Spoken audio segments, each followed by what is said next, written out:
Josh and Frankie. What a couple of dumb shits.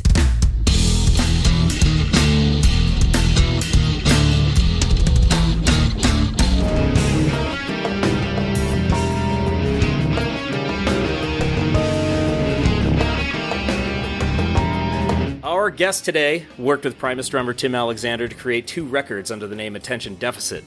He is a world-renowned solo and group musician and one of the foremost bass guitar innovators of our time. His latest recording is titled Small Moments, which you can find on streaming services and his site, manthing.com. But this is a big moment, as I actually get to say this and mean it, because I've said it before and he wasn't here. Michael Manring, welcome to Primus Tracks. It is such a pleasure to be here. Thank you so much for having me.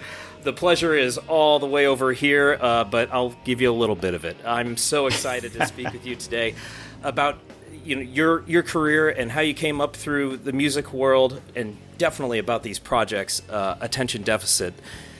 These are projects that maybe not a lot of Primus fans even know about, so we'll get into details about Attention Deficit. I definitely have a couple questions about Thonk as well, from 1994, which Tim Alexander also played on. Just to set it out there for Primates, you listeners, Tim Alexander, Michael Manring, Alex Skolnick got together in about 1997 to record the first Attention Deficit disc.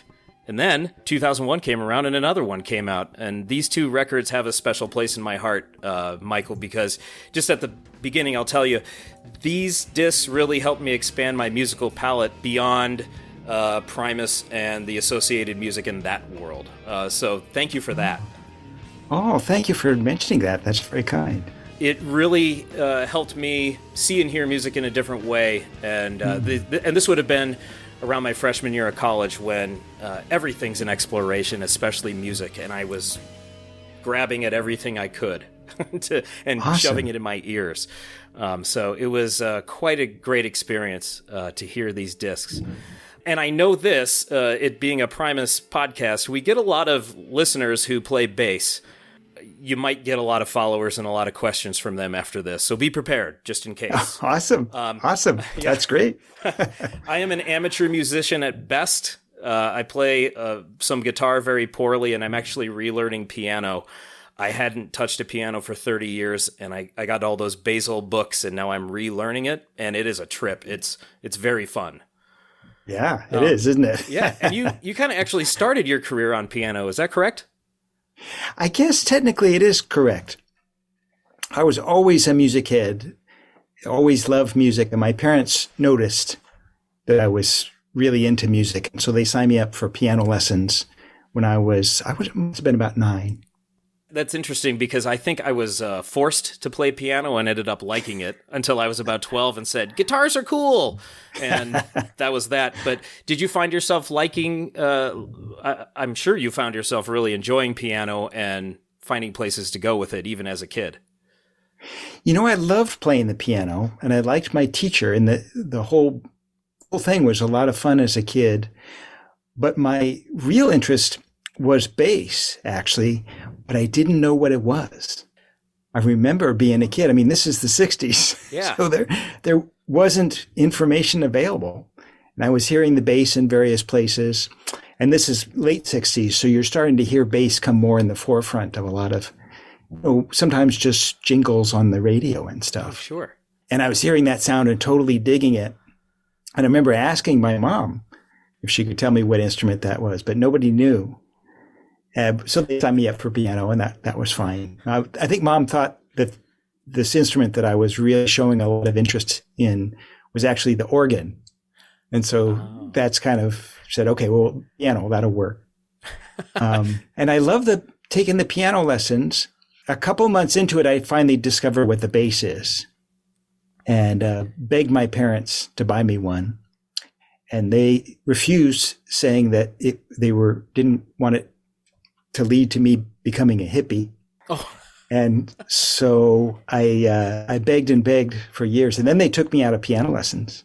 Oh, really? My very last piano lesson, the teacher, I had kind of finished a cycle, where you do a bunch of lessons and you give a little recital and your parents come and everything. Yeah. And I went in for my first lesson after the cycle. And my teacher said, I think we'll teach you to play jazz. And my parents pulled me out. Oh, jazz was a 4-letter word for a lot of people at a certain point in time. Was that the case for your folks? I think with my folks, it was being serious about music was the problem. My dad's dad was a really great musician. He was a conductor and clarinetist in Cleveland. And my dad grew up during the Depression, and they were always poor. So my dad had a very negative attitude about musicians, and he did not want me to be a musician. He was in the military himself, and he told me once my career choices were Army, Air Force, Navy, Marines, maybe Coast Guard. Oh my gosh. So yeah, they weren't too crazy about the music thing. Wow. That's very interesting, because when we speak with, we've spoken with a lot of fantastic musicians up to this point. I think to a person, they've all said, my parents were really supportive of me doing this. And so I think this is our first case of parents saying not a feasible path, to their child. Yeah. It's a little bit complicated because I can't say they were particularly supportive. They never really loved the idea, but they were extremely tolerant. We used to have band practices at our house every day. Oh, wow. And, really loud and they allowed me to take lessons and took me around to all kinds of musical events and rehearsals and stuff. So they definitely put up with it, but it was always a bit of I don't think it was their first choice. Yeah. That's fascinating. My parents were okay with the piano noise and not so much the guitar noise. I had to turn that down. And I'm sure that often happens that way. Yeah, and I'm sure it has to do with the content, because around the time I said guitars are cool, a friend of mine at school handed me a tape, and he said, let's go listen to this. And it had Metallica and Primus and all these bands. And I thought, guitars are really cool now. And, when you're 13 trying to play a Metallica song, people get irritated. Yeah, it was the same for us, but it was an earlier generation for us. It was Black Sabbath and Led Zeppelin. And when you're playing Iron Man in the basement and you're in two different keys, and mom's trying to make spaghetti upstairs, I don't know how she put up with it all those years, honestly. Well, kudos to them for being tolerant and allowing you to explore, because at this point, boy, look how far you've gone in your career, and you've done some just masterful things.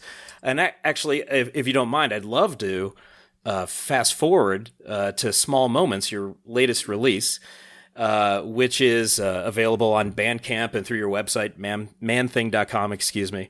Oh, one small note. You and I can absolutely... I was reading the frequently asked questions on your website, which, by the way, please go to manthing.com, everybody, and check out the FAQ there, because we're going to avoid those questions, because you've already answered them in beautiful language on your website.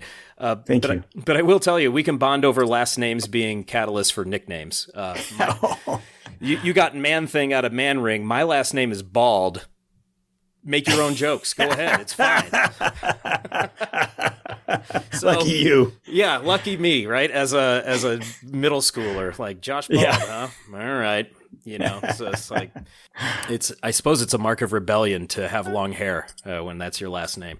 So forwarding to Small Moments, I will tell you, I've listened to it a couple times over the last couple of days, and it really has transported me, particularly after reading your extended notes about each track on the website. You don't get that with a lot of releases. I was a writer. I'm using air quotes for those of you not watching the video. I was a writer for a while, and in my writing courses, they always said, they kind of had this continuum, and they said the author has to meet the reader at a certain point, right? So the author starts over here, but they have to meet the reader. It could be halfway. It could be way more than halfway. And then writing didn't work out for me. I'm an okay writer, but I couldn't make a living off of it. And so I went into education. And with education, much on that same arc, you have to go about 99% of the way sometimes. Right. And so what I appreciate is you went 99% of the way with your extremely detailed notes on the tracks from Small Moments. I wrote down in my notes that it's kind of like a guidepost for the imagination, because you're citing turn of the century philosophy, architecture, math, Buddhism. folk tales from Burkina Faso and sunsets over Finland. And that's just a few of them. It serves those synopses, but it also, to me, and please expound on this if you will, it sounds like I'm glancing at your bookshelf or maybe your travel journal. Definitely. I love the idea of, making music really personal. You're a writer. They say write what you know. Yep. And so I try to weave my experiences into my music. So it's not obvious in a lot of ways. But it is, I feel like it's honest that way. Mm-hmm. And once again, that allows me to visualize. Let's go with the fives. So you wrote about the perfect fifths. Me plinking around to the piano now, sat down and went, okay, so Michael's notes said boom, boom, boom. Okay, C, G, G, D. And then on up the line, okay, I can get behind that. And then, that idea of triangular pyramids and that sort of thing with what you were, with some of your inspirations, it really allowed me to visualize in that realm, I suppose. I didn't really listen to it before reading the notes, so I wish I did so I could compare as far as what's my interpretation now. I don't know if by going with those notes, the intent was to simply inform, or was there a bit of an intent, not necessarily to color the reception or thinking around it, but just to give that context so people could have have some kind of guidepost for them? Yeah, like a stake in the ground. Yeah. I think that I didn't used to do that. I didn't used to write extensive notes for the records I did, but I have a friend who told me, you really should do that. I kind of came up in this world of, artists shouldn't really explain their work. Oh, sure. Yeah. Let people figure it out. Right. That was kind of my background. Yeah. But, I get so many questions about what I do and a lot of confusion about what I was doing. And it's all pretty well thought out, actually. This is my passion. Music has always been my passion. Yeah. And I love, if I'm writing something, I love just asking every question I can think to ask about it and really try to think the whole thing through.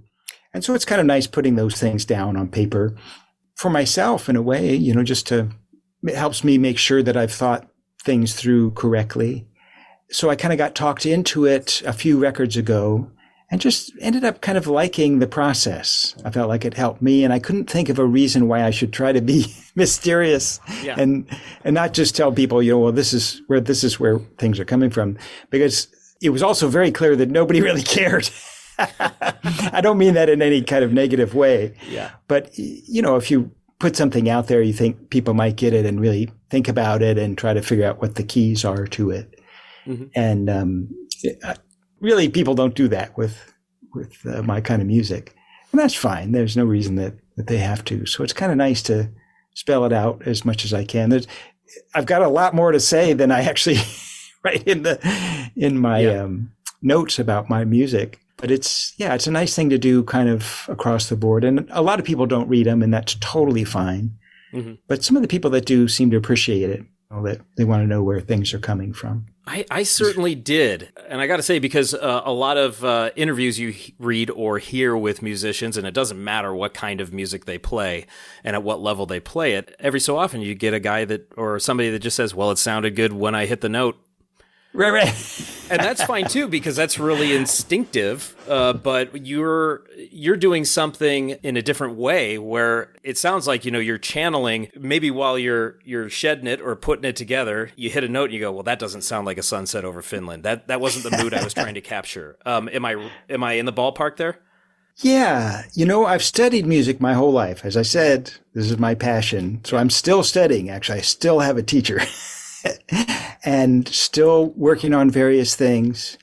And I've just learned as much as I can. And the more I've learned, the more I've realized how much is inside music, how many different ways there are to think about it, how many different, and how deeply it connects to human experience. I mean, it's actually almost like supernatural, the way it connects. It's really, really kind of interesting. And so I, study these things and figure out how different ways I can use them as compositional ideas and compositional structures. Yeah. I'm really, most of all, I'm really a composer. I think of myself kind of as a composer first. Bass player is right up there next to it. It's 1A. Yeah, it's just one tiny bit more composer, I think, than bass player. And if you're a composer at this point in history, it's a really interesting thing to be. So I've studied composition my whole life, and there's a lot of different ways you can come at things. And if people want to just sit and listen and not think about any of that, I think that's awesome. I think that's great. But if you want to get in there and look under the hood and be moved intellectually, I don't know if that makes sense, but that's kind of what I'm talking about. Yeah. A lot of the music I really admire moves me on many levels. So there's an emotional level that it hits me at, and there's often more of a structural level, a design level that really moves me. There's a bunch of music I really love, but I don't really want to listen to it. That happens too. Yeah. So, there's a lot of levels in music, all kinds of different things. And it's just so much fun to be able to work with it all and try to figure out how to put the pieces together in a way that makes sense as an artist myself in this time and place. And Michael, a couple of questions. Of course. When I heard Small Moments, I was immediately transported back to the first impressions that I had when I listened to some records by Brian Eno or David Sylvian. Is that a reasonable comparison for you? You could say it is. I don't want to bore anybody, but there's a whole lot of different kind of streams. Like one of the things that really defined the 20th century in music is you couldn't really say there was just one thing going on. There were lots of different kinds of streams going on. And I've been kind of interested in all of them really, and kind of trying to learn what I could from all. And that kind of music is on, that's on one of the streams, and I've tried to learn a lot from that. And but there's a lot of other stuff in there too.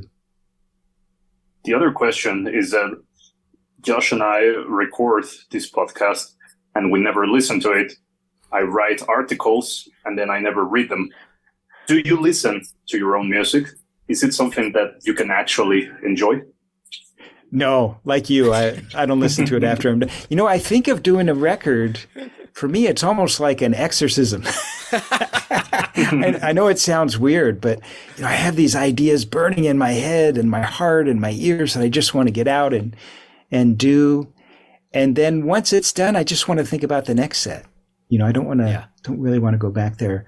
Since I'm getting older now, and there's going to be there's going to be an end to this at some point. So I'm kind of forcing myself to go back and listen more, just because I want to have perspective on where I've come from and what I've done, and what I want to do with the time I have left. So not to be melodramatic, but I think that's an important thing to consider. It sounds more pragmatic to me, but so you can you can use that label instead. I like that. Thank you. Yes, kind of going in that direction that Frankie took us there. You are, of course, well known for air quotes an unusual bass, such as the hyper bass, with that giant cutout and the huge range. And manthing.com has all the information on that. I won't make you go down that list again. You've probably said it a million times. Primus and Les Claypool fans are familiar with more of a standard fretless bass, the famed rainbow bass, the 6-string Carl Thompson. I think there's a crossover there. And I am curious, though, what drew you to fretless as your main bass? Yeah, I started out on fretted bass. Yeah. I did manage to finally wrangle a bass when I was just around the time I turned 10. I managed to get a bass. And there weren't a lot of fretless basses around then. That was really, really rare. But I loved it and got really into it. And then I started playing the bass violin as well, the double bass, the doghouse, whatever you want to call it. And so I played both. And I got really into jazz and classical music and was doing, rock, garage rock and jazz and fusion and classical music. Anything I can get my hands on, I was doing. I even learned or tried to learn how to play the sousaphone so I could play in the school marching band, which I totally sucked at. But the fretted electric and the upright were real passions of mine. And then a guy named Jaco Pastorius Oh, yes. came out.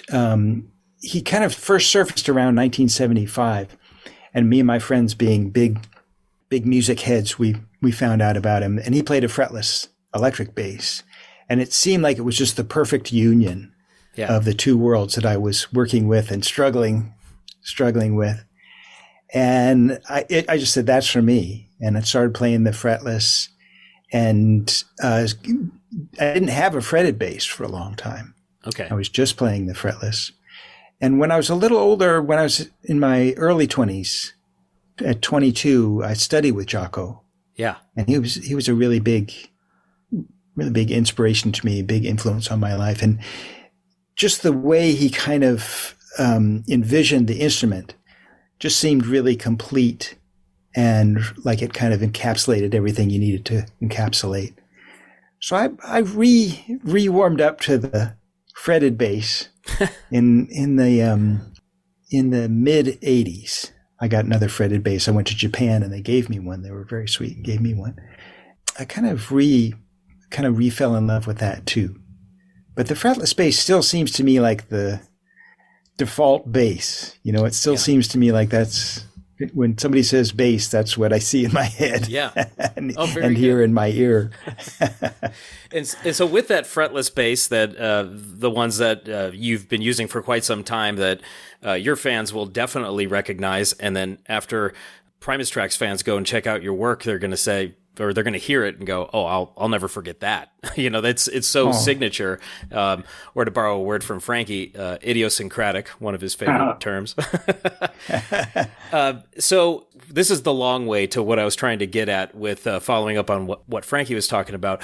You don't really go back and listen to your recordings so much, but I am curious about your mindset when you were recording a solo bass album such as Small Moments versus an album like Thonk, which had a lot of collaborators on it, along with some solo bass pieces, and contrasting that with a group effort with everybody in the room, such as Attention Deficit, because you've said, and I think it's even on your Instagram profile or something, you love playing with other people, but solo bass performance and recording is your passion. Yeah, that's right. I mean, anything in music is totally good with me. Yeah. But the solo bass thing really, I really got the bug for that. Mm-hmm. And that was actually when I first got my first bass. I just picked it up and just was so fascinated by it and all the sound worlds that seemed to exist inside of it that was just irresistible to me. And all my friends told me, well, you shouldn't do that because nobody ever plays bass by itself. And these were, you know, the big kids in the neighborhood at the time. So I tried to heed their advice, but I just couldn't give up the dream of doing solo bass stuff and just kept working on it little by little. You know, I started to come up with stuff that wasn't too horrible sounding. But you're right. It's a completely different way of thinking. It's helped me a lot, actually. At this point, I kind of recommend to my bass students that they do some solo bass stuff because it really kind of opens your horizons and kind of gives you a different perspective on music. But I do love it all. I'm a bassist for hire. I've played on thousands of different projects, right, and done a ton of different collaborative projects. And the fascinating thing about it is anytime you're invited to do a new project, there's always this process of, you know, trying to figure out, you know, what is this music trying to say? You know, who is this artist and what are they trying to accomplish here? And how can I fit into that? How can I really support them in their vision of what they're trying to do? And it's a great, I just really enjoy that so much. And sometimes if it's a collaborative project, maybe you'll talk about it or maybe not. But in any case, the same thing goes on. Yeah, and so when it's a solo project, then it's introspection that you're doing, right? You're looking into your own heart and saying, who am I? And, you know, there's so much music in the world. If I'm going to put out something else, some other music in the world, I want to try to make sure that I think it has some value of some kind. So that's basically how that works. Right on. Thank you. When you become very proficient and very virtuous at an instrument, like you have done with the bass. And then you have to go and play with other people. Can it be hard sometimes not to overplay? Well, to tell you the truth, I really enjoy it. Some of my favorite sessions are when I just get hired to play very minimally. And, it's hard to do that. It's very hard to do that. The thing I love about the bass is all the different stuff. I didn't start playing solo bass because I hated playing bass in bands. That's not it at all. I love doing that. I started playing solo bass because it just seemed like, oh, this is another color I can get into. And it doesn't seem to be a whole lot of people doing it. So maybe I should really focus on that, try to open things up. But no, it's, I guess what's interesting is that how different every project is. Like even if you do, 2 projects in a row in exactly the same genre, there's subtle things that happen with the rhythm and the way each person is thinking about harmony or how they do phrasing, very tiny little elements of how long they hold certain notes and how strong an attack they use and what kind of tone they use on their instrument. And all that makes a big difference, actually. All that's clearly audible. We just don't think about it that much. So it's always a matter of trying to use whatever skills I have to, to make the music work. And I guess wrong a lot, but that's the fun of it, right? There are no wrong answers sometimes, but and I suppose if it's a mistake, well, you just know it wasn't the right note, and you get another take at it, right? Yeah, and the nice thing about music is your mistakes they don't do much damage. If I was a race car driver or a tightrope walker, then I'd have a different feeling about it.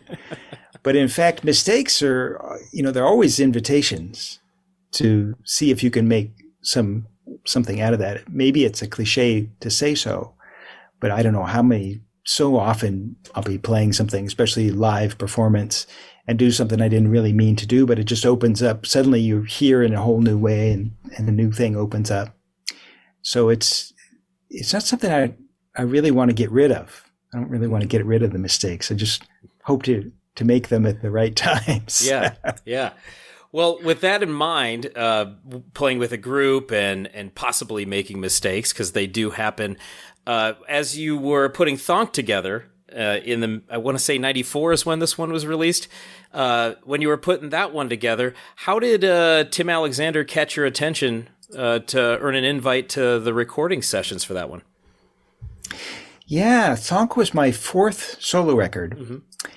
And I had been very involved in new age music, believe it or not, up to that point, and loving it, having a blast.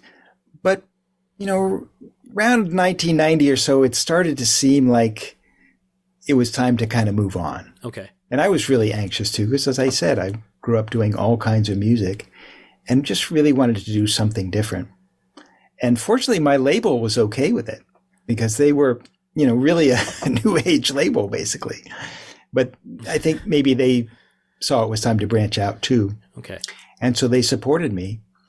And I just brought them, the demos of this music I was working on. And there was one person at the A&R department that really understood what I was trying to do and said, okay, we're going to do this. And, in those days that they were a subsidiary of a major label. So we had budgets to work with it, pretty decent sized budgets. And they said, who do you want to play on this? And I had recently heard Seas of Cheese. Oh, is that so? Yeah. Wow. Yeah, I think I had read about Primus. And so I went to Tower Records in Berkeley and bought a cassette of Seas of Cheese. And I remember putting it on the way home. And my life changed. It's like, oh my God, this is so great. This is the best thing I ever heard. Wow. And just being thrilled by Tim's drumming. And that's exactly the kind of thing I was working on. And so I told him, well, my dream drummer would be Tim Alexander from Primus. And that's amazing. Yeah. And so they said, okay. And, the way it works is, my manager contacted his manager. But Tim, as soon as that happened, Tim called me up and said, hey, let's get together and jam. I mean, he's such a nice guy. He said, let's get rid of the middlemen. Let's just play and have fun. And so we did. It was a blast. That's great. That idea of and we most recently talked to Harry Waters, son of Roger, who has been playing with Les's Frog Brigade band lately, and he said something similar. He was a kid and he heard Primus and he said, "This is the coolest thing I've ever heard."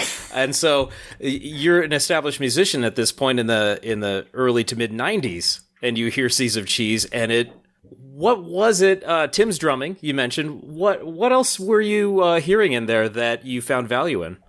I don't know if you feel this way too, but this was a real kind of sea change in music.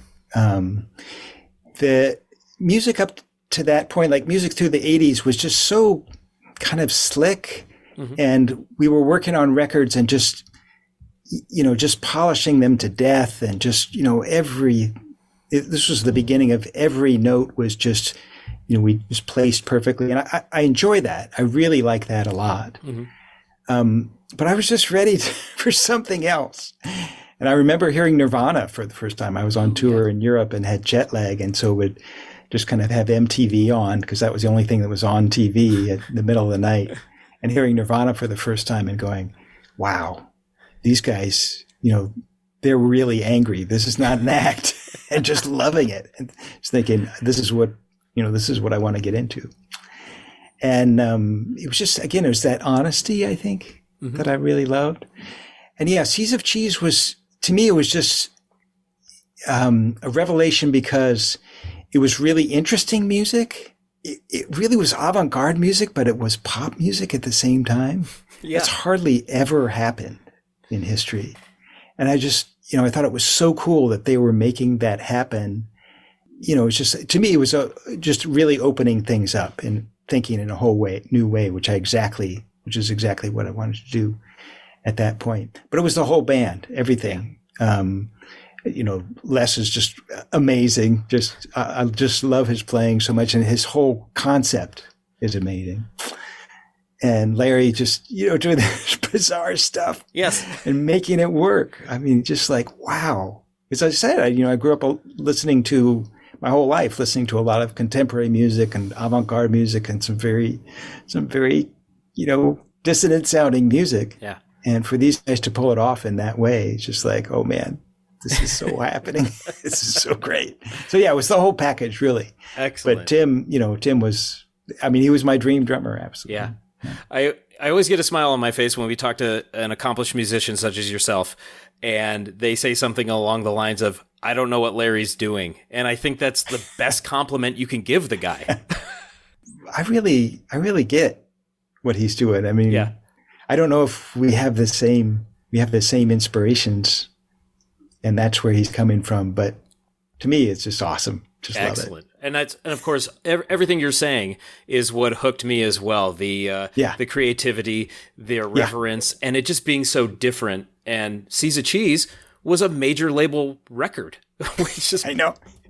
It was just awesome. Yeah. It was amazing. What a perfect And there was a whole lot of great music in there. And I live in the San Francisco Bay Area, and a lot of great music was here. As it turned out, Tim lived very close to me. And so we ended up hanging out, and that was just lovely. But there's so much great and interesting and experimental music was happening at the time. It was just thrilling to be part of it. And so, Tim, it sounds from listening to Thonk a whole bunch of times over the years and getting it back out in preparation to speaking with you, Tim is really driving a lot of these tracks. And I'm sure you were going for that hard, maybe not hard charging, but more up-tempo, upbeat, pushing it forward kind of vibe. And boy, he's meeting that expectation and more. He's really pushing that music out there.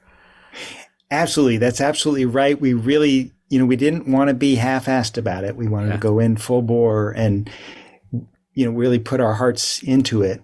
And it was an interesting project for Tim because he hadn't done a whole lot of projects at that point. I think this might have been the first project he ever did with a producer. And he was really nervous about that.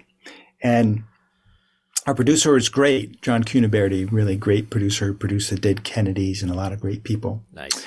But he really pushed us. He really pushed us hard. And I remember coming back in we were, we did the basic tracks, just Tim and me. We just were in the studio doing the basic tracks.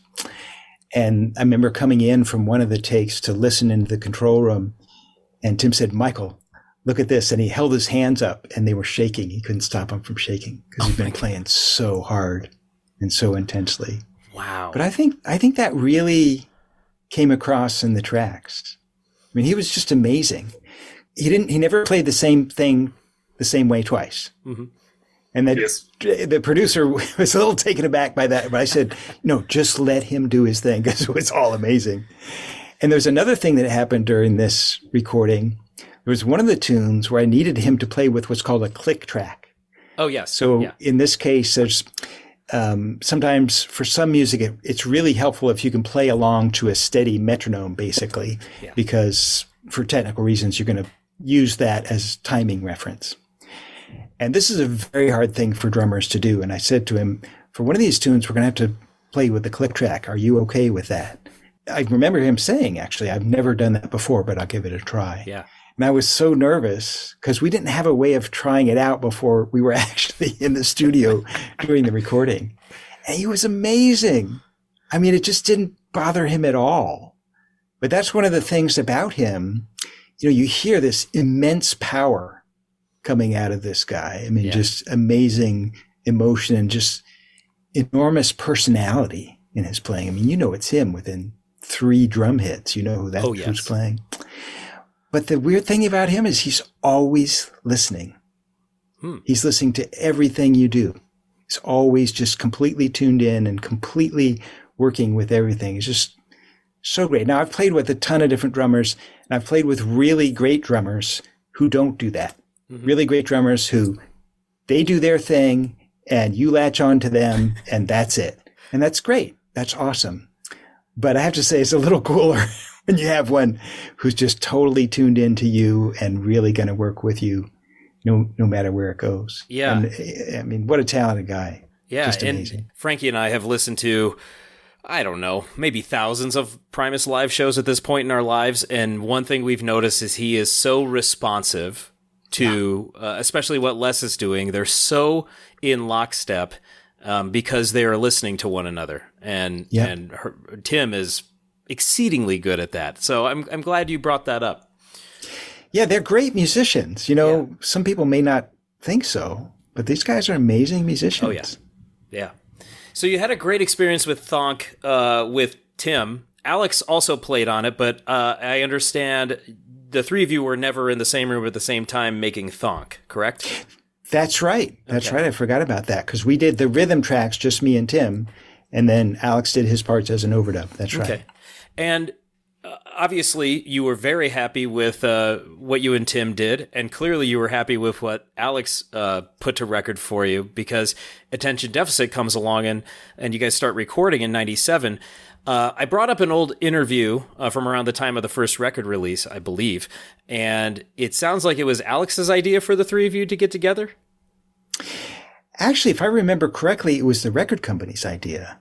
Is that so? Magna Carta Records? Yeah, they had this idea that they wanted to put together these interesting groups of musicians that they thought would be cool, and they did. They had a whole set of these recordings with people who were in other bands and they thought would sound good together. And they had contacted, I think they knew that Alex and I had been, we were actually playing a lot just around town, he and I. Okay. He had a band that I was playing in and we were doing a lot of stuff together after Thonk. We just really hit it off and we're doing a lot of different projects together. And the Magna Carta knew that and they said, would you be interested in doing a record like this? And Alex told me that they had contacted him and I said, oh man, we got to do it with Tim. We got to do that. And he said, yeah, that'd be great. And so that's how the first record deal came about. Oh, wow. Okay. So the label actually forwarded that idea to you two, got Tim, and just based on the output and based on the form of the output, you had 100% creative freedom, it seems. Yeah, it was a really interesting thing. They did do this whole series of records. This was their concept, which is what a great thing and what a how lucky were we to get to do this? And what they told us was, don't rehearse. Don't practice anything. Just go into the studio and start playing. And we said, yeah, awesome. I mean, twist our arm. And so we just, we knew exactly what we wanted to do and just kind of went in and tried all kinds of crazy things. And we had a great engineer for that record too, Tony Mills, who's just totally supportive. And, we'd say to him something like, we just need 3 seconds of this. and he didn't balk. He said, okay, 3 seconds, we'll get it. And, we need this backwards and we need this half speed and we need this to kind of speed up as it goes. And then we did all this different kind of playing and then assembled it. And we thought that our charge was to be very experimental and just really go out there and do crazy stuff. But I think when the record company got it, they were kind of hoping we'd actually play tunes as opposed to, creating collages of bizarre sounds. I mean, we just had a great time. Well, and that's, to me, the way in which you created the 18 tracks for crying out loud on the record, it's very on theme with the name Attention Deficit. So I wonder, did the name come first or did it come after the concept? I can't remember. I think we came up, or it was actually Tim who came up with the name while we were recording. Yeah, it seemed perfect because, we were thinking about how the culture is moving so fast and nobody pays attention to anything anymore. And you can't even if you want to because things are going so crazy. And, it was so fun to play with that. And so we'd have things splicing and going crazy for a minute, and then we'd just have a jam for 5 minutes long or something. It was really a lot of fun to do. I'll tell you in my notes here, the observations I made, listening to the record again for the umpteenth time. I'm a big fan of the record. Thank you. Because it's so well on theme, there you have all these sharp cuts and edits, as you mentioned, within tracks, but you also have an 11-second track called Festivus, right? And then you have a 19-second track just called Snip, which is like the perfect name for that, right? So and then within that, so that to me says, yes, attention deficit. 11 seconds, we're on to the next thing. But you also have your Space Jam, Fly Pelican Fly, this 12-minute piece. It's one of those things where some people, even if they suffer from some kind of attention deficit, can really focus in and make something happen. So that it all seemed on brand to me. But you also had some tracks with some great structure. Like it's Over Johnny and one of my favorite tracks on the record, Febrile. I hope I'm saying that right. Febrile. Thank you. Yeah, thank you. Yeah. If you're game, because you probably haven't heard this in a long time, if you're okay with me playing some clips, Michael, and maybe it'll jog your memory here. Absolutely. And of course, and I want our listeners to hear portions of these records so that they immediately go looking for them. No guarantees you'll find them, but go looking for them, please. Yeah, absolutely. I believe it's in the liner notes of the first record, you said that when Alex came to you with the idea, you heard a sound in your head, and you mentioned that it's about a minute from the end of Febrile. And I'm going to play what I think is the sound you heard. I think I found it. If you remember, great. If you don't, no big deal. But awesome, thank you. Yeah, and what a cool thing to have a specific sound come in your head as soon as somebody says, "Oh, we should do this project." That's exactly what happened. Yeah, yeah. And I would be just with my personality, I would be more, well, we got to come up with let's do the logistics then, as opposed to this musical sound comes in your head and you immediately say yes. So here's what I think is that portion.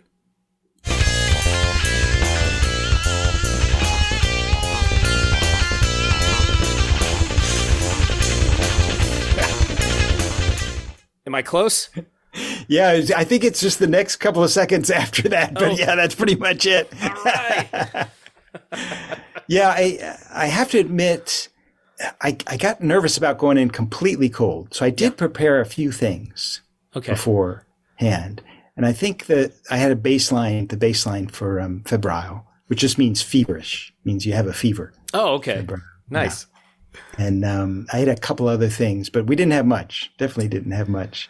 But yeah, that one just came out great. I mean, it's so wonderful as a composer when you just bring an idea to somebody and they say, "Oh, I know exactly what you're talking about," and you don't have to do or say anything else, and they just amaze you. And that's exactly what that was. The contrast of the ones, and I could guess, but the contrast of the ones that seem like maybe you brought in, or somebody brought in a rough idea and you guys sanded it down and made it something polished, versus the jammy things or the things that you just came up with in the moment.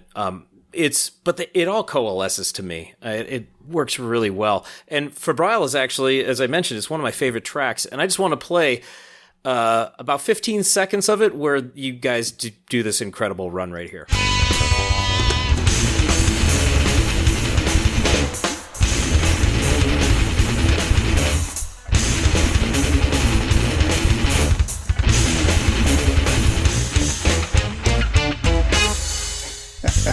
Yeah, it's a diminished arpeggio and dotted eighth notes. Yeah. What a pleasure to hear that. That idea I had. Some of the ideas that sound like, polished, actually, we just came up with on the spot, actually. But yeah. But that one was something I had thought about. And I think I had it written out even for Alex. Oh, wow. It's and that just knowing that Alex came from thrash, and then had left Testament to pursue some other things. That part I thought, oh, Alex must have done that because that sounds like metal to me, But that was yours. That's really cool, man. Well, it's all of ours. Yeah, and I think I'm pretty sure none of us took any singular composition credit on the record because everybody contributed to everything. Correct. So it's all three of you guys for everything. Yes. Yeah, and it was kind of a thing of me saying, "Here's an idea I have," and them just jumping in and saying, "Yeah," and making it happen. I couldn't have done it without them, definitely. Yeah. Side note: I do want to play a couple more clips from the record, but in the liner notes, you made certain, and when I say you, I mean the royal you. You all made certain to note that there were no synthesizers used. I guess the idea would have been, well, I don't want anybody thinking we use synths on this. This is all us with our instruments. But what was the impetus for that note? It's something that's happened to us. A number of us happens a lot. Well, they'll hear us do some kind of thing and they'll say, "Oh, well, you did that with a synthesizer." And it's something you actually worked really hard on to get this sound that they think does not sound like your instrument.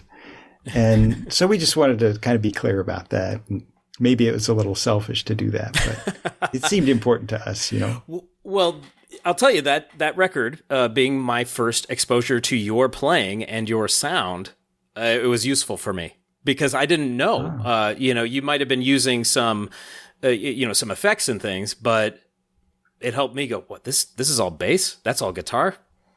Whew, yeah, that's amazing. Yeah, no, it all came from bass and guitar and drums. It's a power trio. Yeah. Oh, keyword power. Absolutely. Thank you.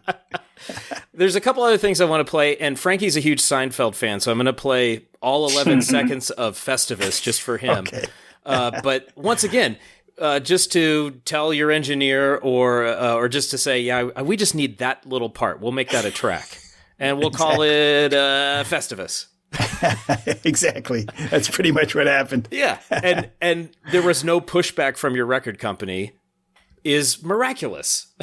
It's a wonderful thing. That's the right word for it. I mean, they weren't even there. There was nobody from the record company came to the sessions at all. They said, do your thing, and have fun. And that's what we did. Ah, incredible. Frankie, here is all 11 seconds of Festivus.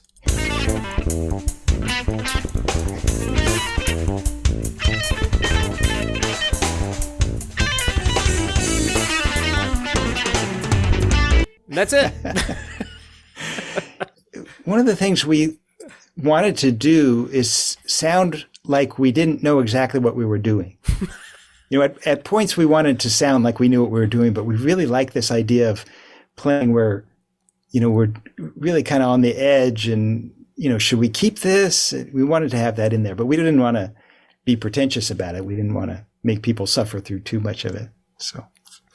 Yeah, that was from some of these older interviews from the record release. I think using more colloquial language, I think Tim said something like, "We didn't want it to be a wank fest, but we wanted to show we could play."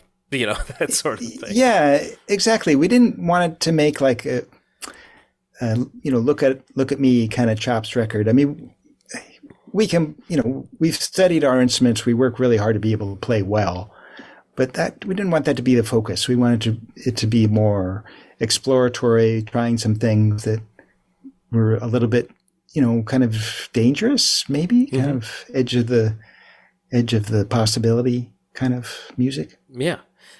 Well, with that in mind, I want to play about the first 30 seconds of It's Over Johnny, which is possibly Febrile and It's Over Johnny, I think, are the two for me, because it's funny because those are the ones that are more structured, but I really love the lack of structure in a lot of what I'm hearing, but these are the two that come to me, and I think it's because they're so catchy. It's Over Johnny always caught my attention, and I'm sure you've had this happen to you. This is back when I was actually playing guitar more regularly and could actually do things on a guitar as opposed to look at it and go,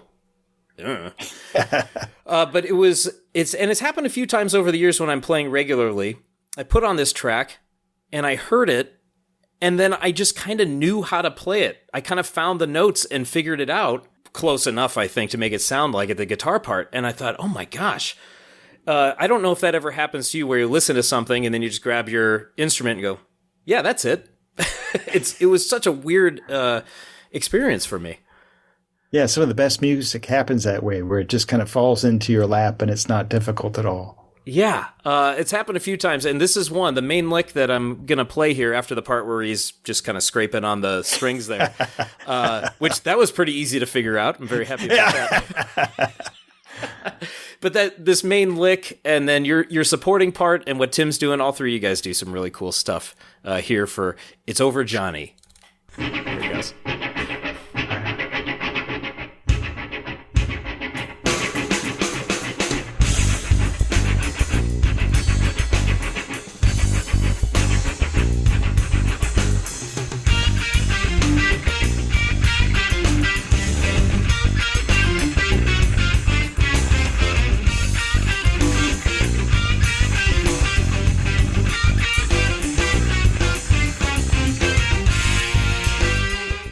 I think that was when that just happened. Wow. And then Alex went back and harmonized his guitar parts. I think that's how that happened. I don't remember if we thought about that. Maybe we worked on it a little and then maybe came back to it, something like that. Okay. Yeah. The other thing in these tracks is we're listening to them, and Frankie, maybe you can speak to this too. We know Tim's drumming from Primus as being, yes, it can be heavy in parts, but just really precise and usually heavy on the ball. And he even talks about this. He says, I'm pretty boring on the hi-hat and the snare, and I do a lot of accents with double bass, kick drum, or with the toms. But I hear him on a lot of these tracks grooving a lot on his ride, or at least on the bell of some of these cymbals, and not going on the 2 and the 4 every time. And it sounds looser, if that makes sense, but he's still so precise with what he's doing. No, that's exactly it. Not creative are two words that should never go in any description of Tim Alexander. He always has some amazing angle to bring to something, even if it's just, a standard blast beat or something. He's always got a twist on it. Yeah, and it sounds like you were having a great time playing kind of that supporting bass line at the start of things, and of course it becomes more intricate over the course of the tune. But it's so cool that you're making something like Small Moments, which is all you, and so you have all that space to fill or not based on the composition. But here you're responding to what the other guys are doing and finding what works. And it is interesting to hear something like Small Moments and then contrast it with this, where you have a defined structure or limitations to a degree, and you're happy to work within them. Yeah, I mean, this is, it's real dialogue 3 ways. So is that a trialogue? I'm not sure what that is, but that's really it. And it's funny with Thonk, I really love that first attention deficit record. I don't actually like Thonk that much. Oh, really? Yeah, everybody did a great job on it, and I appreciate that so much. But I didn't have any idea what I was doing, really. But with that first attention deficit record, I mean, we're just, we kind of had an idea of what to do, and we're just trading stuff back and forth. Whereas Thonk, we were under the gun. We had a record that had to get done in this amount of time, and we had to accomplish this thing, and all the music was composed except for the solos and even some of those. But with this, it was much more open-ended. So I just really love listening to the record. One of the few records of mine I like listening to. Oh, is this one you will go back to from time to time? Yeah, I kind of didn't for a long time, but maybe about a year ago, I just got it out and realized, I really like that record. Oh, very good. You're not alone, that's for sure. Oh, thanks. There's one more track I would like to sample from the first record here, and it's because I have a personal connection to it, and it's the track Merton Hanks. Oh, awesome.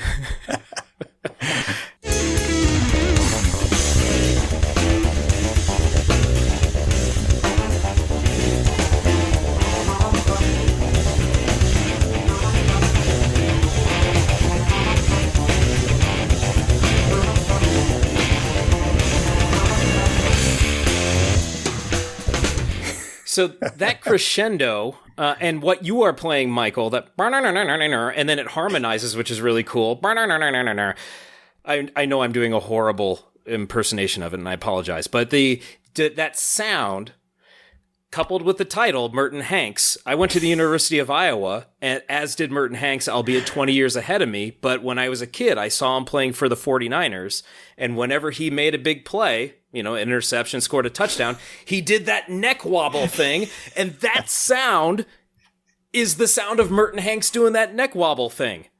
That's exactly right. That's exactly what happened. We had the most fun coming up with titles for these tunes, and that was exactly that. In that little section, I said, let's do a phase thing here, which is a technique you can use in composition where you have a line and then you play it against itself. And for some reason, Alex didn't want to do it. So I said, it's fine. I'll do it myself. And Tim knew just what I wanted to do. I can't remember if he was going to try to get in on it too, but that's what that is. And then when the phase comes back together, it all, there's kind of a nice feeling when it all comes back together. Oh, yes. It's so satisfying when it comes all back together, and then it proceeds to the next part with that da-na-na, da-na-na-na. It is, and just knowing who Merton Hanks was and that neck movement is why it's near and dear to my heart, because I felt like it was a little secret that not a lot of people knew that picked up the record. Especially now. And when we were doing the record, Merton Hanks was he was kind of a star, and we always, we got such a kick out of watching him do his bizarre little dance. And we just thought this was the perfect music for it. That's outstanding. Man. And I'm relieved that I connected those two elements. Perfectly. Beautiful. So I'm playing a lot of the more upbeat and some of the more focused things, but then even on I do want to point out a track like Lydia is much more low-key, melodic, and pretty. And I know a lot of people don't like to hear their music described as pretty, but that's a sound or a word that came to my head. Yeah, we didn't want to just thrash the whole time. We're musicians. We like all different kinds of music, and we wanted to explore different things. It was at this point that Alex had actually left Testament because he really wanted to branch out. He was really interested in jazz and was working on a lot of different things along those lines. And we just wanted there to be a wide set of colors on the record. When you don't have vocals, sometimes it's nice to have a lot of different changes in the music to keep the focus so that people have more kind of interesting sounds and colors to play off of. Absolutely. And I would say the track to find a lot of different colors, we won't listen to all 12 minutes, is Fly Pelican Fly. That's got a lot of different parts, and it really is a journey of a track. And Tim, even in the liner notes, said, we wanted a 12-minute Space Jam, and we got it. That's right. Exactly. He also said something interesting in the liner notes, which was, it seemed, I wouldn't say he was reticent, but maybe he was apprehensive about some of the jammy parts of things because he wasn't really from that realm. He was more from a structured music background. And, he said something like, well, where's the one? Where do we meet? So were there conversations in the studio about that and just saying, we'll just make it free or that sort of thing? Were there those conversations before you hit record? We knew we wanted to be experimental, and we felt that this was our opportunity to really do the opposite of what all this music we had been doing in the past that was just polished within an inch of its life, and to just fly by the seat of our pants. And, in that kind of circumstance, you can play something and then do something that's really counter to it and see what happens, see how people react to it. And it's often fascinating, and bouncing off those guys in that way is just really amazing. And so that was kind of the idea. But I remember the title of Fly, Pelican, Fly, because we didn't know if this thing was going to get off the ground or not. So manifesting it with the title. Absolutely. Yeah. So this record, it got a lot of positive reviews from what I'm finding on some of these archive sites with reviews of progressive music and out there music, for lack of a better term. And then before I go to the second record, my understanding is there were 0 live performances. This was studio only, correct? Yeah, okay. No, we wanted to play live, but it's an expensive proposition. I mean, Tim at this point was in a band that was, at the, top 40, I guess is what you would say. And so it was, it was difficult to put live shows together, and we just never managed to do one. Okay. And, so yeah, it's too bad. Studio did a little press for it, but then it was on to the next thing. I mean, we're all, very busy and doing lots of things. And if you're a professional musician, you just keep moving, just go on to the next project, no matter what, regardless of how much you want to do this or that. You have to keep going where you can pay the rent. Yeah. And so how did it come back around in 2001 for The Idiot King, which is a great name for an album? Oh, thank you. Love it. Well, it was, this record company, the guys at the record company, Magna Carta, are such great guys. Here they asked us for this record, and what we delivered was not exactly what they had in mind. And we were surprised to hear that, and we kind of apologized. Oh, geez, sorry, I thought this is what you wanted. We weren't angry or anything. We kind of felt sheepish because they give us, a significant amount of money to make it. But they said, do another one. But this time you can actually practice. You can actually have a rehearsal. And so we did. We tried to do things significantly different, but still in the same mold. So for the second record, we tried to do things mostly quite organized. It's interesting. For the first record, Tim was really unhappy with his drum sounds because we had recorded on a digital tape. Mm-hmm. For that first record that was very common at the time. And, it was has a certain sound to it. And Tim just did not like the sound of his drums. Oh, okay. He had a lot of great ideas for how to work with his drum sound. And if you listen, he did some amazing things with the sound of his drums during that recording. But he was never very happy with it. In the mix, he kept saying, turn the drums down. Oh, really? Dude, you got to be in there. We knew we wanted to record analog for the second one. Okay. So we went up to Prairie Sun and recorded everything analog for that one. That's right, Prairie Sun. And anytime I hear the term Prairie Sun, I just associate it with Tom Waits because he recorded there for years and years and years. So did you guys get to record in the standard room, or did you get to record in the barn part of things? We recorded in the standard room for this. You had maybe a week, maybe 2 weeks to do it. Yeah. Okay. And not too far from the Bay. So the commute wasn't bad, I imagine. And you guys got to meet up there and have a lot of fun. We did. It was great. And we actually had rehearsed for this one. Everybody brought in tunes, or at least something pretty close to tunes. We did bring in some things. Like I brought in a lot of pretty structured tunes, but I wouldn't write a melody for it. Just let Alex write whatever melody he wanted. Things like that. And Tim had played a bunch of guitar. He'd brought in stuff where he had played guitar. So a lot of the guitar playing is actually Tim. Yeah, he was credited as drums and guitar. So I was curious about that in general, that he brought some guitar parts. And so that must have added a interesting wrinkle to the proceedings then.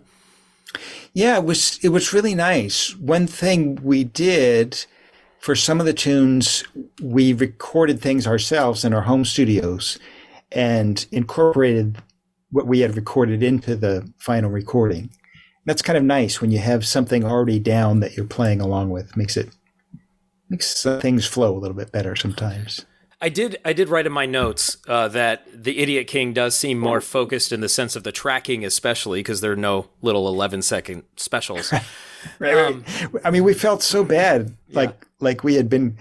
Like we thought the record company thought we were dissing them or trying to do something sneaky. We really thought this is what they wanted. And so we really wanted to try to give them exactly what they wanted for the second record.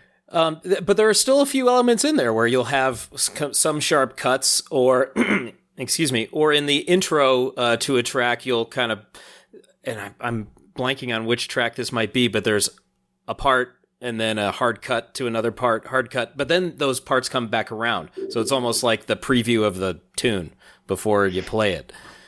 Yeah, I mean, it's still the three of us. We're not going to completely change what we do. You know, this is what we love doing. And so we want to retain that sound. Yeah. And I think the sound is enhanced in some places. I want to play about 20 seconds of the track "The Killers Are to Blame," which is one I go to a lot on this record. I wrote the word theatrical next to that track name, especially for this particular part, and maybe you can shed some light on that.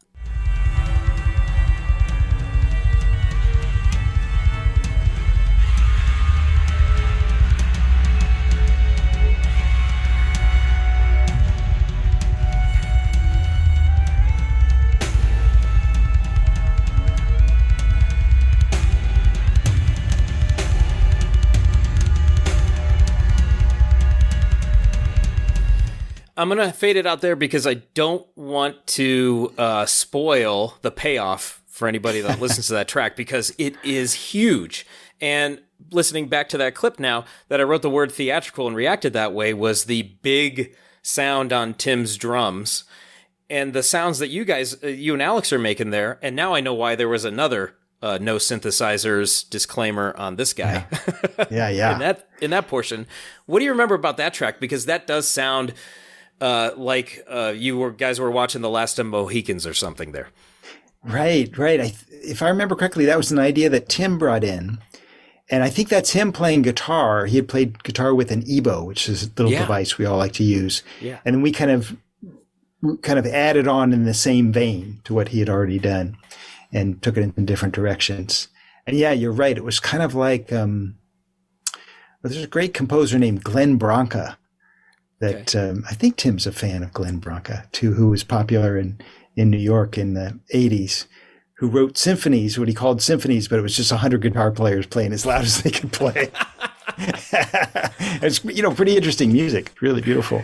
And so I think that might have been the inspiration. We're trying to go for that sound mass kind of concept in this. Oh, wow. That is a really cool inspiration. But do you feel the same way that this one it was more focused, but you also pushed to a different level as far as the compositions and being able to have these ones that sound more, I don't know, epic in scope to a degree? Yeah, I think that's just right. We had decided that what we want to do for the record company is actually write pieces that had a beginning, a middle, and end and sounded coherent, and that we would play all the way through, even though we did that on the first record as well. Okay. That was our main, I wouldn't say concession, but it's the main difference in strategy we use in this record. We're still going to really push the envelope and try to be creative and try to make a lot of interesting sounds. And again, not trying really hard not to fall into a fusion hole or a jam band hole or a jazz hole, any of that. Not that we don't love all that music. We do. It's just that we wanted to try to kind of stake out our own little concept. Absolutely. And now I want to play for everybody's listening enjoyment, about 20 odd seconds of the track Any Unforeseen Event, which certainly defies any of those categories that you mentioned. And this one, actually, I'll play it and then I'll tell you the word I wrote next to that one.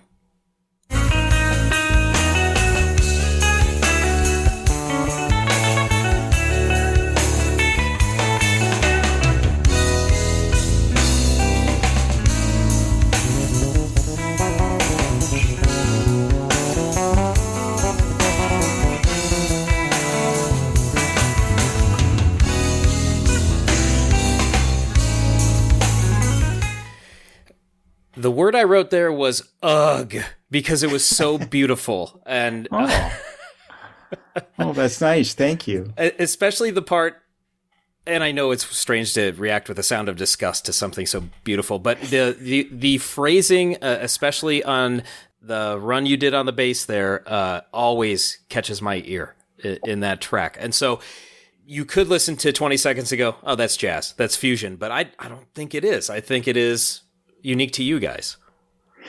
Yeah, that's an interesting one. This was an idea that Alex brought in. And at this point, he was way, way into his jazz studies. He was very serious about it and studying with some really great guys and really into it. And he brought in, I think there was 2 pieces that sounded very much like, at least they looked on paper, very much like a record that we all love. It was Pat Metheny's first record called Bright Size Life. Oh, okay. And, as soon as I said, oh, it's like a Bright Size Life, and Alex said, exactly like that.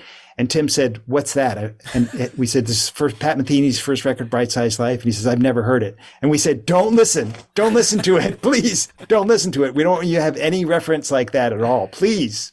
I mean, it's an amazing record and we love it, but we wanted to make sure that we had other elements in there as well. And, I think it worked that way. I mean, Tim's so good he could adapt to anything. That's so great that you stopped him from listening to it so that he could put his own stamp on it. I think, and that's brilliant because you don't want to do a knockoff of Pat Metheny. You want to do Attention Deficit. Exactly. Yeah. Exactly. And bring in our different influences, and that's us. Totally playing live. I can remember doing that in we're all in one room playing together and hoping that nothing goes too terribly wrong.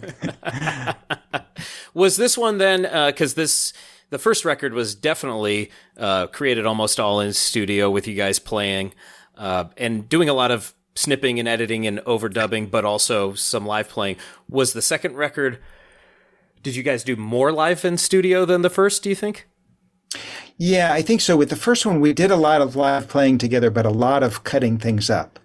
Yeah. With this one, with the second one, our hope was for almost everything to get a full, complete track of the 3 of us playing all the way through and then adding to it as we needed. And that's what you just heard there. Alex had added a little bit of guitar on top of his original part, but most of it was just the live thing of us playing together. Oh my gosh. That's impressive.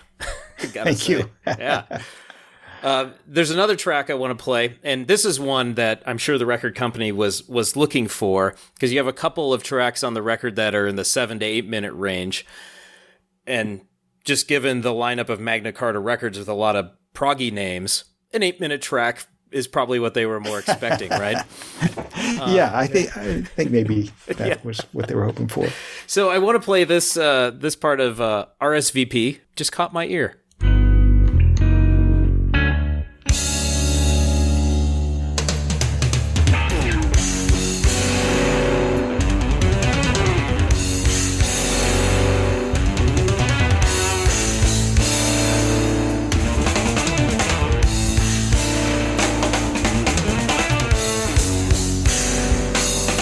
If that doesn't sound proggy, I don't know what does. Oh, good. Good. Yeah, that was another Alex tune. And, it was all written out, everything that was there. And again, the first half of it did sound, again, kind of like Pat Metheny or a little like Alan Holdsworth. But we all loved the first Mahavishnu record, Intermounting Flame. So we were hoping we could make it sound more like that. And so I guess it's somewhere in between those. That was just what we wanted. I was listening on a different system to the two records today, but now listening to them on these cans, I think I understand Tim's frustration, I guess, with the first record's drums, because these drums are really thumping. Yeah, he's a really interesting musician. I mean, he really reacts to the recording process. So you know how musicians will sometimes say they play to a room, so you'll actually play differently depending on the acoustics in a room. He does that to the tape, to whatever the recording medium is. He's reacting with the recording medium. And in this case, we were hitting it really hard, really hard. This kind of medium does interesting things when you do that, and he's really trying to make use of that in this process. Okay. That reminds me of when they were making their record Tales from the Punch Bowl. The studio assistant, Tim Soya, has talked to us a bunch of times, and he said they'd play it through. Tim would say, change my snare head. Soya would say, okay. So he'd change out a snare, and he's like, don't tighten it. And so Soya would screw it on as little as he could, and it'd make this huge pock sound. And that's what Tim wanted, and I guess maybe that's what he heard in that room. But he wanted a new snare head for almost every single take, and such an interesting. Yeah, I mean, he can hit really hard, and he can wear out a drum head really fast if he wants to. I'm so glad you got him for this. I'll just say that. Yeah, it was so great. It was really great. I invited him to play on my next solo record, so that would have been my fifth. I guess my fifth solo record, which is called Book of Flame. The Book of Flame. Oh, he's credited on it, yeah. Yeah, I got him to play on that one as well. And that was nice because I didn't have much of a budget for that one. Did Book of Flame come after the first Attention Deficit record? Book of Flame would have been close to the second one. I think it was. Well, no, you're right. I think they both have 98, yeah. It was in between the two. Okay. Right. No, I forgot about that. Yeah. Yeah, and that one's got some great tracks on it as well. And not just because Tim's on it, but great songwriting. Thank you. There's just a little bit of Tim on it, but it's so perfect what he did. So awesome. Yeah, those tracks. And once again, as you said, you know it's Tim, and that's what I appreciate about him. Absolutely. Nightmare on 48th Street. I wanted to play the introduction to that one because it sets you up for the entire 3 minutes and 41 seconds. And the term I wrote next to this one in my notebook was endurance test. So let's hear about 20 seconds of that one.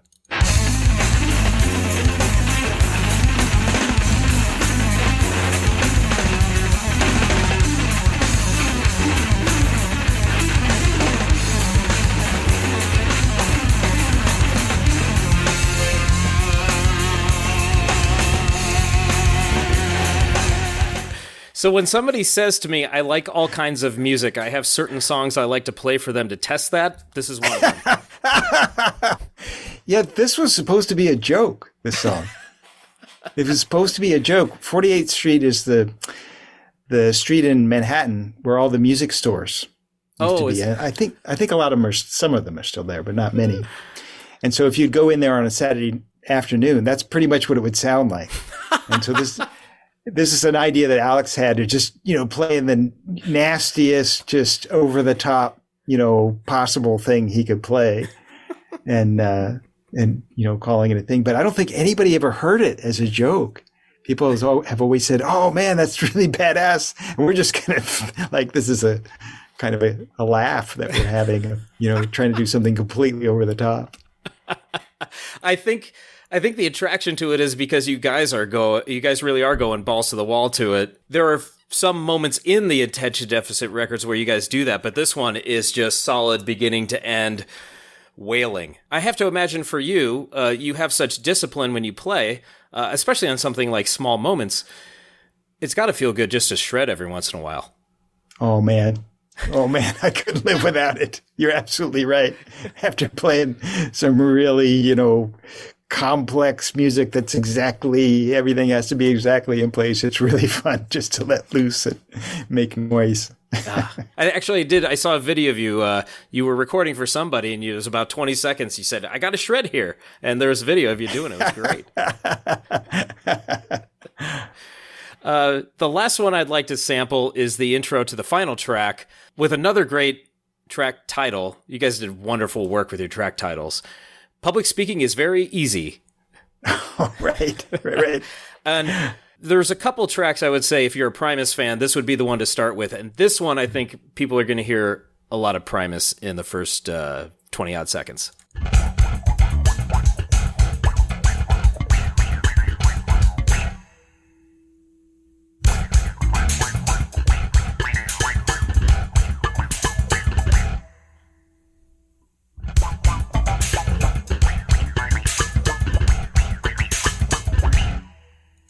Now, I don't know if that's what you were going for, but as a seasoned Primus and Claypool fan, that one caught my ear, and I thought, oh, it's a very percussive thing Michael's doing, and Tim's locked in with him, and that sounds like some of the stuff those guys do when they're together, triplets or 64th notes or whatever you're doing there, and it's very understated, but it's in there, and it's if you're listening closely, it's quite a nice reward.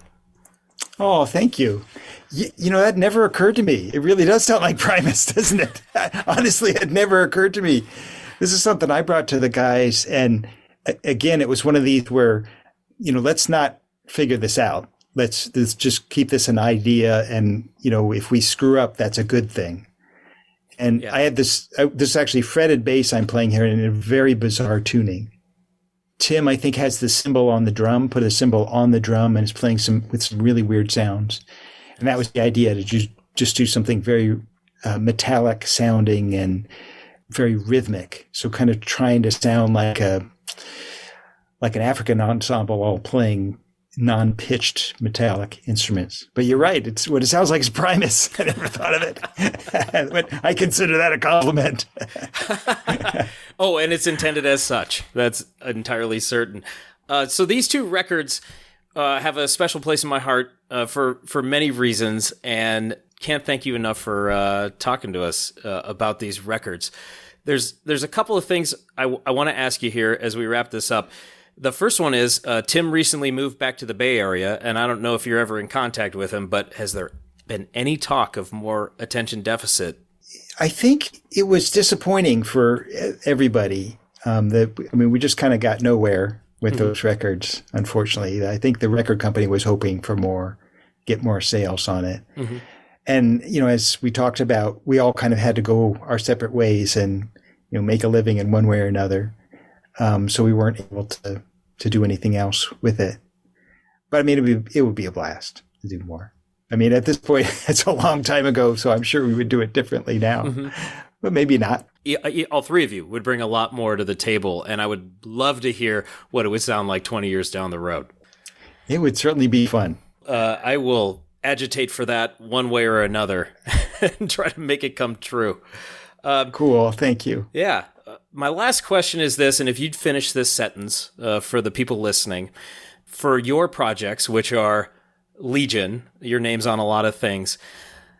If you could finish this sentence, if you like attention deficit, then check out... probably Thonk. Great starting point. I agree. Yeah, because that's a lot of people... For some reason, more people knew Thonk than attention deficit. I'm not sure why. As I say, I always thought the attention deficit records were better. People often say that. If you like Thonk, go listen to attention deficit. So I would say the opposite would work too. Oh, okay. So they just reflect on one another in an endless hall of mirrors. That works beautifully. Yeah, the music business is so strange. I don't know why more people ended up knowing Thonk than attention deficit. As I say, I have no business sense and I don't follow how those things work. But yeah, that's probably the one to say. You're at Michael_Manring on Instagram. You've got a great Facebook page. You're on Bandcamp. You've got a YouTube page, and there's manthing.com. You are well ensconced in the 21st century, sir, and there's so many great places to go see and hear your music, and I'm encouraging everybody to go out and do that right now. Michael Manring, thank you so much for joining us to talk about attention deficit and everything in between. It's been a pleasure. Oh, the pleasure's been mine, Josh. Thank you so much.